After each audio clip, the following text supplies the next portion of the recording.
the first thing I'm going to do, I don't want you to write down, okay? I just want you to watch it, because the first thing I'm going to do is not the thing you need to learn. It's the thing you need to hate. I need to show you what you should hate so that you love the thing that I'm going to teach you after that. You know what I mean? Okay. All right, so let's say that we have some function. Let's say that we have a function x squared plus 3x. Okay, good try. Now, here's what we want to know. We want to know the instantaneous rate of change of this function, this quadratic. It's a parabola, right? We want to know not the average rate of change, but the instantaneous rate of change. We want to know the slope of this function at 3 points. At x equals 2, at x equals 5, and at x equals -3. Okay? So, we are going to use our limit that we learned. The limit as h approaches 0 of f of x plus h minus f of x over h, right? So if I plug a 2 in, I get what? So 10? So my y value here is 10. I plug a 5 in and I get 40. And I plug a that's well, it is important, but if I plug a -3 in, what do I get? I get 0? Is that right? Yeah, I get 0. Okay? So we have the point 2, 10, 5, 40, and -3 and 0, right? These are points on the graph of this parabola. And those points, there is a slope at those points. If we drew the parabola, right, let's say that this is a point right here. That point right there has a slope, and that's a tangent line that represents that slope. And I can find the slope at each one of these points by using this formula. I'm going to start with 2. So I'm going to do the limit as h approaches 0 of, my function is x squared plus 3x, and I need x plus h. So I'm going to do x plus h squared plus 3 times x plus h. Okay, so I just plugged x plus h in. Minus f of x, which is x squared plus 3x squared, but I'm going to distribute the negative. So it's minus x squared minus 3x, right? All over h. And so this up here is going to become x squared plus 2xh plus h squared. This is going to become plus 3x plus 3h. Does this look familiar? Binomial theorem for some of you. Minus x squared minus 3x, right? Okay? And I can start crossing stuff out. I can also plug 2 in for x, right? So x squared crosses out, minus x squared crosses out, 3x crosses out, minus 3x crosses out. I'll put a 2 in here and I get 4h plus h squared plus 3h, right? Cancel the h in the bottom, cancel 1h here, 1h here, and 1h here. Now plug 0 in for h, and I get 4 plus 0 plus 3 equals 7. There we go. Now let's do, so here's what we would say. What we would say is, the way we identify the instantaneous rate of change is we write the function f, but we put a prime on it. That indicates the instantaneous rate of change. So f prime of 2 is 7. So the instantaneous rate of change of the function f at x equals 2 is 7. Now let's do x equals 5. Same thing. We're going to have x plus h squared plus 3 times x plus h, right? Minus x squared minus 3x all over h. Distribute, we'll have our x squared plus 2xh plus h squared plus 3x plus 3h minus x squared minus 3x. It is, but now we're plugging in 5 instead of 2. So cancel the x squares, cancel the 3x's, right? Plug a 5 in here, and I get 10h plus h squared plus 3h, right? Cancel h, cancel h, cancel h, cancel one of the h's. Put a 0 in for h. This becomes 0. 10 plus 0 plus 3 is 13. So f prime of 5 is 13. The slope of the function f, where x is equal to 5, is 13. So we'll have the limit as h approaches 0, x plus h squared plus 3 times x plus h minus x squared minus 3x over h. So in here, this is going to become x squared plus 2xh plus h squared plus 3x plus 3h, right? Minus x squared minus 3x. Cancel the x squares, cancel the 3x's. We got this, this, and this. Plug negative 3 in for x. So 2 times negative 3 is negative 6h plus h squared plus 3h, right? Cancel an h, right? And now we have negative 6 plus h plus 3. Plug 0 in for h. And we get negative 6 plus 0 plus 3, negative 3. There we go. That is just, there's a difference between... Did we enjoy doing 3 different limits with algebra? Wouldn't it, well, yeah, for fun, yes. But what happens when it's your job or you're in college and you're in a physics class and you have to find the instantaneous rate of change of a function at 10 different values on a test? Do you want to do 10 different times? Do you want to do the limit? No, right? So here's what we do.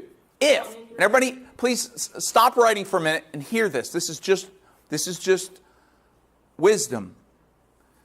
When you are trying to answer a question given different values, but with the same relation, what you should try to do is solve a general equation that you can then just plug numbers into to get your answers. Here's what I mean. I'm going to do the limit. I'm going to do the same thing again as h approaches 0 of f of x plus h minus f of, excuse me, sorry, I need the actual function in here. Sorry. So this is going to be x plus h squared plus 3 times x plus h minus x squared minus 3x all over h, right? Now listen, here's what I'm saying. Don't plug the number in. Solve this for x. Solve for x, meaning solve, not solve for x, solve in terms of x. Have your answer, make an answer so that now all you have to do is plug different x values in and you'll always get your answer. Okay. So here we go. We're going to do that. This is still going to become x squared plus 2xh plus h squared plus 3x plus 3h, h minus x squared minus 3x, right? Okay. So now what we're going to do is we're going to solve this whole thing algebraically. X squared and minus x squared cancels. 3x and minus 3x cancels. Now, this is the point at which we would plug a number in, and we're not going to plug a number in. So now we're just taking the h out. We're just going to take the h out. So take an h out here, take an h out here, take an h out here, and take an h out here. And what we now put a 0 in for this h. And what we now have is 2x plus 0 plus 3, which is 2x plus 3. So our formula is 2x plus 3, and now you just plug your numbers in. Yep. Plug 2 in. 2 times 2 plus 3 is 7. Plug in 5. 2 times 5 is 10 plus 3 is 13. Plug in negative 3. Negative 3 times 2 is negative 6 plus 3 is negative 3. Okay, can we do another example? This is called, no. Now I'm going to tell you the rule. If I had more time, if this was my AP Calculus class and I had the whole year, yes, we would do another example. But watch this. Huh? What did you plug in? I plugged in 2, 5, and negative 3 into my general rule. I created a general rule that involves an x so that now you can give me any number. So you broke it. So basically, you broke it out until you left with 1x left. Correct. Or there could be more than one x, but in this particular case, it's 1x. Now give me any x value. Any x value, anybody? 21. 21. If I want to know the instantaneous rate of change of this function when x is 21, 2 times 21 is 42, plus 3 is 45. There we go. Oh, I see what you did. See that? Okay, so what's the rule? That's where we're going right now. So here's the thing is, we need a way to go from here. Can y'all please watch this? We need to have a way to go from here to here. Okay? From here to here without having to do this. Okay? So we're going to get rid of this, so we don't need it anymore. And watch this. So here's what we have. If f of x is x squared plus 3x, then f prime of x, what does f prime mean? What does this mean here? What did I say this means? The slope of, the instantaneous rate of change of, right? This is the formula for the rate of for the instantaneous rate of change, is equal to 2x plus 3. Now, normally I would give you about 4 or 5 minutes. I'm going to give you a minute to see if you can notice the pattern, and if you don't, I'll just give it to you. What you do is you take the exponent on the x and multiply it by the coefficient. What's in front of this x? Nope, look at a 1, right? And what's 2 times 1 is 2, right? And then you reduce the power by 1. You remove 1x. Yes, sir? Okay, if there's like a name for this, It would be derivatives. In fact, it would be derivative rules. That's what I'm teaching you today. I'm teaching you the rules of derivatives. And you can get all of this information in section 3.3 of your textbook on pages 115 to 138. see, I saw that too, but again, Yep. I just ain't gonna sound. Yep. So now, if what I teach you today doesn't make sense, you can go home with the textbook and you'll see the exact same thing I am teaching you today. Okay? All right. Also, I'm making a video right now. All right, so now, look at this one. Let's look at this one. What is the exponent? 1 times 3 is 3 and drop an x. So it's just 3. Yes. But if it was x squared, it would be If this was 3x squared, it'd be 6x. That's correct. Yep. Wait, so is the coefficient not 1 then? Right. Let's do it. You want to do an example? Let's say that we have y equals 7x to the third power plus 5x squared. Okay?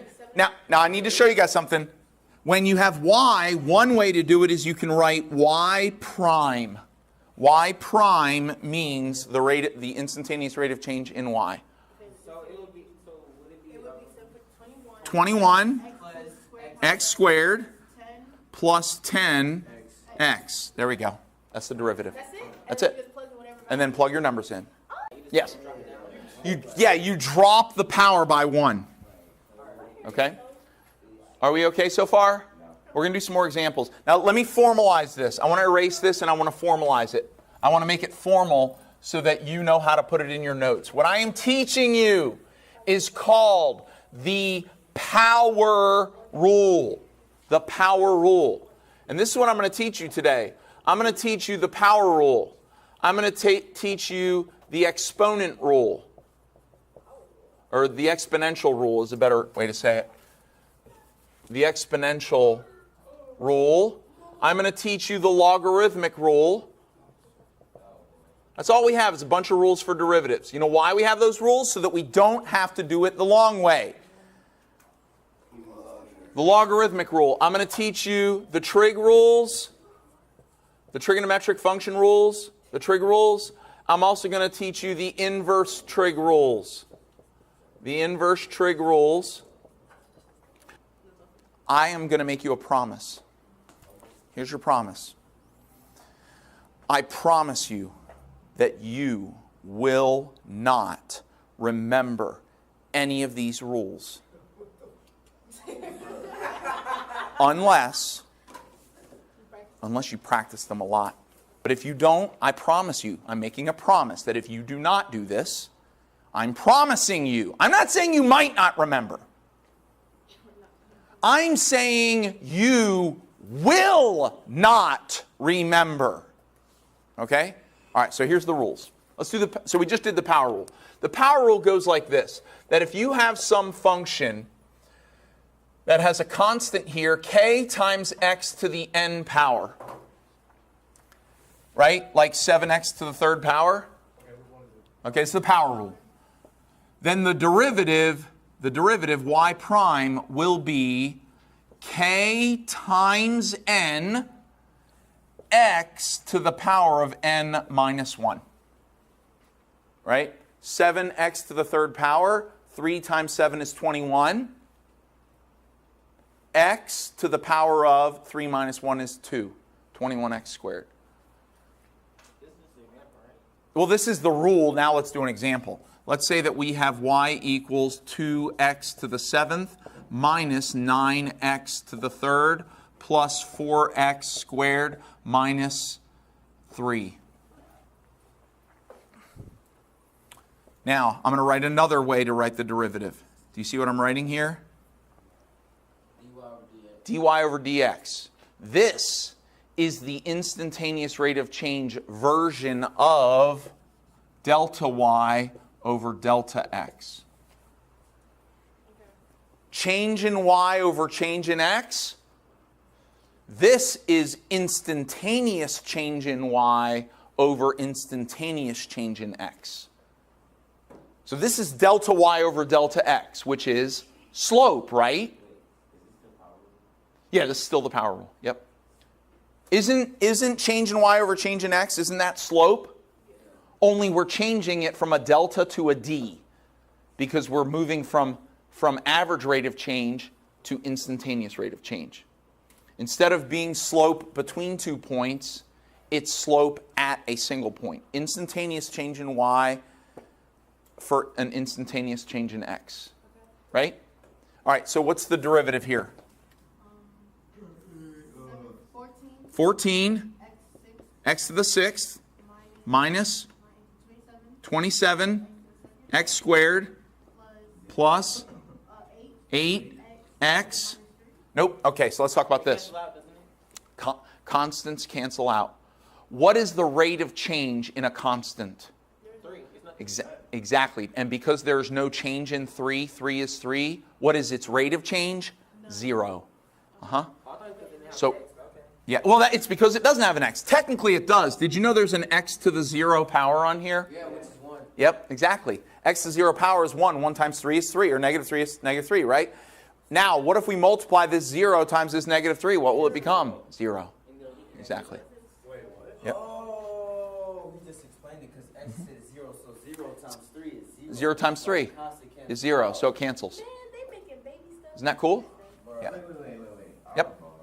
Don't worry. Listen, if you have a constant, it goes away. No, wait. All right, that is the power rule. Now, we're going to do the exponential rule. If your function, h of x, I'm just making up function notation here. H of x is just like f of x or g of x. Let's say h of x is 2 to the x power. This is an exponential function, so you have an x in the exponent. Then h prime of x. This is both an example and the rule. If you want me to do the rule with letters, I will. But just, yeah. It's going to be 2 to the x power times natural log of 2. There it is. There's the derivative. Wait. I have a question. Yep. Where's the letters? Okay, the rule would be if y is equal to a to the x power, then y prime is a to the x power times the natural log of a. So basically, whatever the base of the exponent is, your derivative is going to be the same thing times the natural log of whatever the base is. That's it. Yep. Okay, so This is the exponential rule. So when you're dealing with exponential functions, you're going to use the exponential rule. Because let me tell you what you're going to want to do.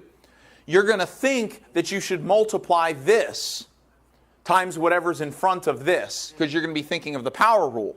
But these functions are completely different. They're not polynomial. The power rule is only for polynomials. Okay? okay. I recommend you reinforce this knowledge with the textbook or by watching this video again. All right, so you tell me, if y is equal to 7 to the x power, then what is dy dx? Yeah, dy dx is just another way of saying y prime. 7 to the x power times natural log of 7. There we go. Yep. Yeah. All right, so now let's do one more. And this is an important one. Everybody, this one is a very important one. Let's say that g of x, is it? Okay, I got it right. All right, and I think 9 cubed is 729, I think. Yeah. All right, so g of x is e to the x power. Now, I want to remind you that e is simply a number. E is a number. Okay? So what would g prime of x be? E to the x power times the natural log of e. Right. What is the natural log of e? It's 1. Okay. Did you know that log base 4 of 4 equals 1? Because 4 to the first power is equal to 4. See that? Right? Okay. So, anytime you have the same base and the same argument, it cancels. So GX will be 1. So, not 1, but this would be 1. Natural log means log base e, right? And e to the first power is equal to e, right? Okay. Do you know that the natural log means log base e? Yeah. Okay. So this is log base e of e. And so we just said that when you have the same thing here and here, the answer is 1. So that means that the natural log of e is 1. And if it is 1, what is e to the x times 1? E to the x. E to the x is the only function whose derivative is the same as the function itself. And this is the log of arithmetic. Say again? We're getting there. We're getting there. All right, so here's what I'm saying is that anytime you see the function e to the x power, the derivative is e to the x power. Let's do the logarithm rule. The logarithm rule goes like this. If you have, let's say that the function y is equal to log base 5 of x. Log base 5 of x. Then y prime, the derivative is going to be, here we go, ready? It's 1 over x times the natural log of 5. All right, soak it in. It's fine.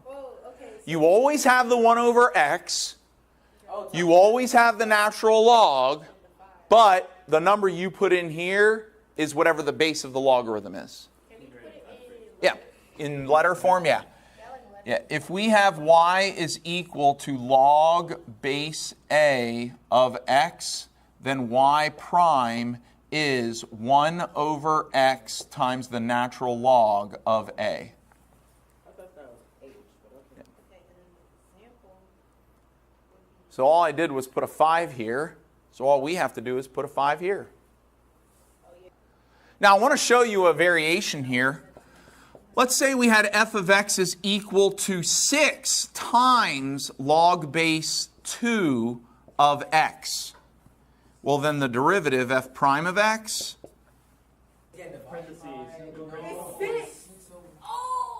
being multiplied. It's just being multiplied. That's all. All right, so here's the idea. In all these rules, in every single one of these rules, if you have a constant multiplier, then what you basically do is you just set that constant multiplier aside, do your derivative, then multiply by your constant multiplier. That's it. Okay, so if we had the function, let's say we had k of x is equal to 7e to the x power, then the derivative k prime of x would be 7e to the x power.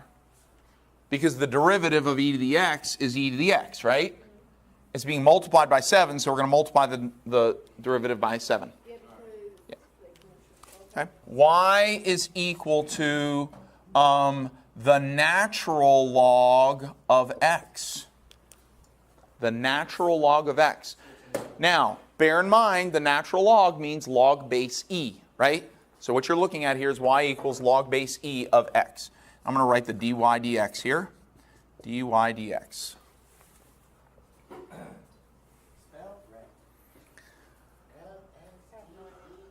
Well, follow the rule. What should I start off with? There's no constant multiplier here. 1 over x times ln, natural log, right? Of, no, what is the base of ln? 0. Nope, the base. 1. No. What's the base? I don't know. This is log base e. Yeah, I know. I was waiting for all the other people to come on board. Now, here's the question, guys. If the derivative of the natural log of x is 1 over x times the natural log of e, what is the natural log of e? 1. So what's going to happen to this? X times 1. X times 1. So what is the derivative of the natural log of x?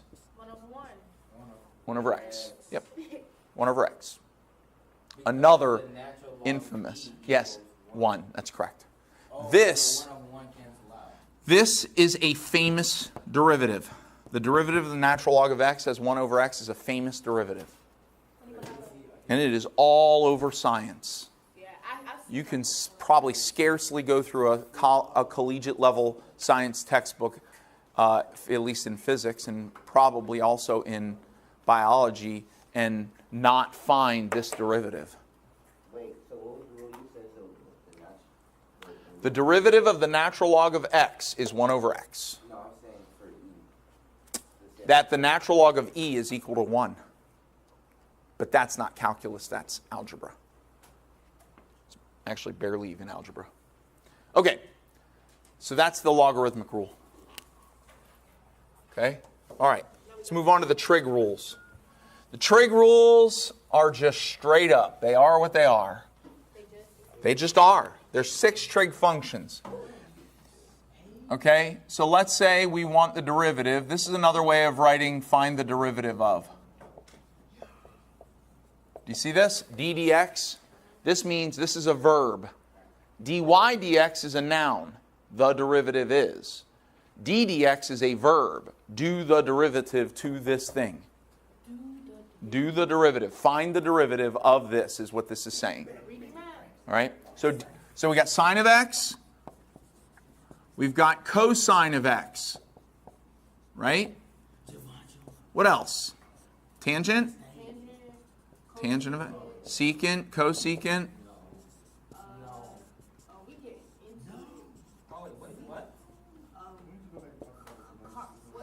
Cotangent?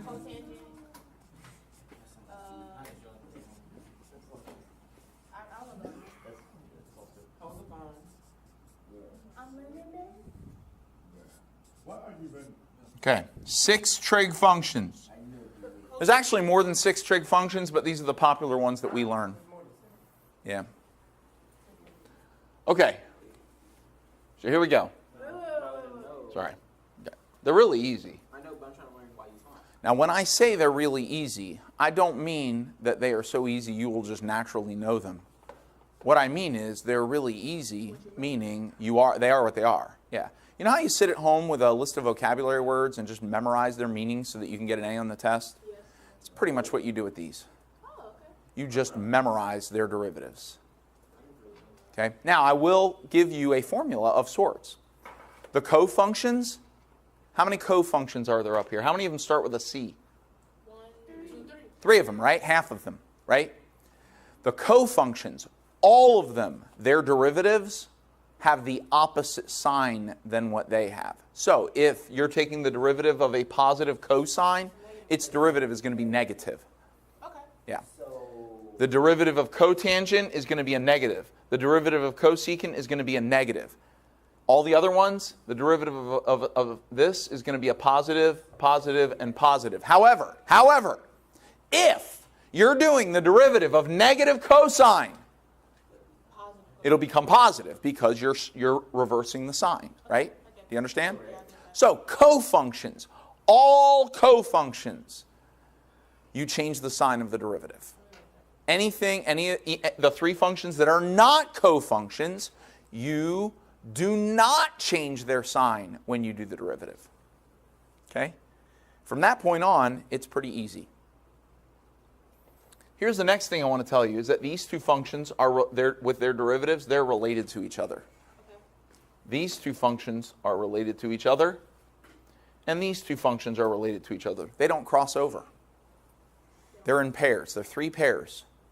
Sine is related to cosine, tangent's related to secant, and cotangent's related to cosecant. Okay? Now, when doing the derivative of these 2 pairs right here, tangent and secant, and then cotangent and cosecant, you always have 1 of the tangents and 2 of the secants. I just want you to remember that. That's not going to make any sense right now, but it will when I show you the derivatives. You're always going to have 1 tangent and 2 secants. So what would if I said the same thing down here, what would I say? You'll always have 1 cotangent and 2 cosecants, right? I'm just trying to be formulaic here because you're looking for a formula, right? Yeah, so I'm just trying to give you a formula. We're probably not going to get to the product rule today. We'll pick up that on Monday. That's probably going to be good for you. You'll be happy. Tuesday, that's what I meant. Yep. Yep. You'll be happy about that. You'll have less to do over the weekend. We started off with trying to figure out the shortcut. Yep. These are all the shortcuts I'm teaching you. Oh, okay. And they're all in the textbook. Okay. Okay? All right, ready? Here we go. The derivative of sine of x is cosine of x. Whoa. Yep. I knew you was going to say that. And cosine of x is going to be sine of x. Close. Negative. Sign. Oh, That's it. There we go. And then tan of x is secant of x. Close. Negative secant of x. No, it's positive, but hang on a second. Hang on. Isn't it? You need to have a tangent and 2 secants. Here's your tangent, It's cosecant x over negative. not cosecant, 2 secant? 2 secant. Secant squared. Oh. All right, I need to show you guys something. The derivative is secant squared of x. If you've never seen this before, I need to explain it to you. I never seen Okay. Whenever you have a squared, like if I have sine cubed of x, this means sine of x to the 3rd power. Sine of x times sine of x times sine of x. It's just an easier way of writing sine of x cubed. See, if somebody writes sine of x cubed, how might this be misinterpreted? Yeah, they think that x is cubed. It's the sine of x cubed. But you got to put parentheses in there. So they figured out a way to do it without parentheses by saying sine cubed of x. Okay. So secant squared of x basically just means secant of x times secant of x. Secant of x. Secant of x times secant of x. Okay. Now, by doing that, how many tangents do we have in this relationship? 1 tangent and 2 secants. Oh, okay. Right? But in that one we have So the next one, Isn't it square root of 1 tangent secant, x? but we need we've already got a so secant. we need a tangent. We need a tangent and a secant. So we're going to do like secant times tangent? Yes.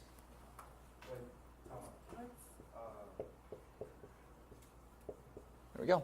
It's like you got 1, 2, 3. So you need to get 2 and 3. That's right. Okay.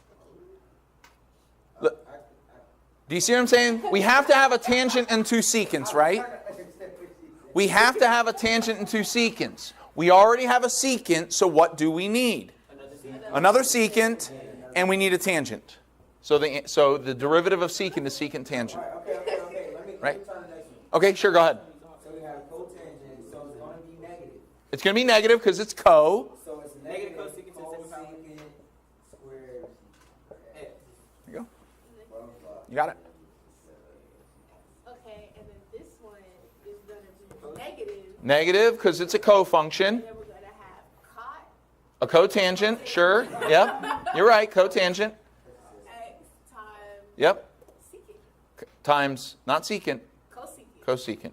Remember, they don't mix. These are together, and these are together. You're not going to find any of these things in these down here. And that's how we're learning. We have, I want to teach you the inverse trig rules. Okay, so you have these. I am not certain that the inverse trig rules are in your textbook. Also, I am only going to teach you, I'm not going to teach you the secant and cosecant inverse trig rules. You can go find them. They're somewhere. I'm just going to give you the rules for identifying the derivatives of inverse trigonometric functions. Now, I'm not going to do all 6 of the most known trigonometric functions. I'm only going to do 4 of them. If you want the derivatives of the other 2, you can just look them up on the internet. I'm sure you'll find them. But what we're going to do is we're going to do the derivatives of, sine inverse of x. We're going to do the derivative of cosine inverse of x. We're going to do the derivative of tan inverse of x. And we're going to do the derivative of cotangent inverse of x. Now, sometimes these are called arc, A-R-C. So arc sine is the same thing as sine inverse of x. Arc tan is tangent inverse. So if you see it somewhere as arc sine, that's the same thing as sine inverse of x. Okay? So these derivatives are not going to be what you expect. The derivatives of these functions don't even have a trig function in them. If you say, hey, that's weird, that doesn't look like what I expected it would be, well, that's exactly what it's supposed to be. It's supposed to be not exactly what you would expect that the derivative would be. So let's go ahead and do each one of these real quick, and we'll be done with this video. The derivative, d dx, of sine inverse of x is 1 over the square root of 1 minus x squared. That's it, okay? The derivative, d dx, of cosine inverse of x is pretty much the same thing, only it's negative. Negative 1 over the square root of 1 minus x squared. And this makes sense because I often tell people that the derivatives of cofunctions are negative. Okay? So, the derivative, d dx, of arctan or tan inverse of x is 1 over x squared plus 1. 1 over x squared plus 1. Now, you could actually write it as 1 over 1 plus x squared, but because addition is commutative, these two mean the exact same thing. Okay, so either way you write it is fine. And then lastly, the derivative d dx of cotangent inverse of x is negative 1 over x squared plus 1, or negative 1 over 1 plus x squared.